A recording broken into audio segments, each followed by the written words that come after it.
നമ്മുടെ നാട്ടില് അവകാശികൾ ഇല്ലെങ്കിലോ? അത് നമ്മൾ പലരും ചോദിക്കുന്ന ഒരു ചോദ്യമാണ്. എൻ്റെ നാട്ടിൽ സക്കാത്തിന്റെ അവകാശികൾ ആരും ഇല്ല, എന്നാൽ നിങ്ങൾ തൊട്ടടുത്ത നാടുണ്ടാകുമല്ലോ, ആ നാട്ടിൽ കൊടുത്താൽ മതി. ഈ നാട് എന്ന് പറഞ്ഞാൽ എന്താ? നമ്മുടെ ഇപ്പൊ നമ്മളെ കേരളീയ സാഹചര്യത്തിൽ മഹല്ലുകളുണ്ട്. ഈ മഹല്ലുകളാണോ? അതല്ല.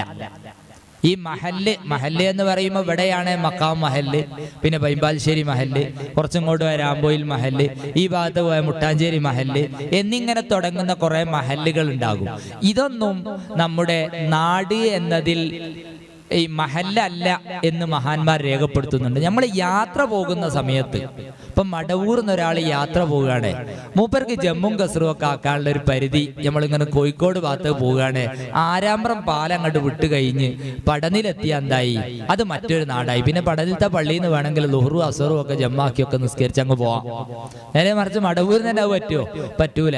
അതാണ് ഈ ഫിത്ർ സക്കാത്തിലുള്ളതായ നാടിൻ്റെതായ പരിധി. അത് നമ്മൾ നല്ലോണം ശ്രദ്ധിക്കണം. അല്ലാതെ നമ്മുടെ നാട്ടിലുള്ളതായ മഹല്ല് എന്ന് പറഞ്ഞ ഈ സമ്പ്രദായമല്ല.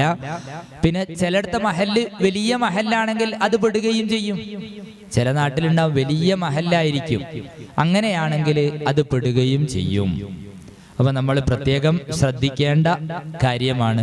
അല്ലാഹു സുബ്ഹാനഹു വ തആല നമുക്കൊക്കെ ഖൈർ പ്രദാനം ചെയ്യട്ടെ.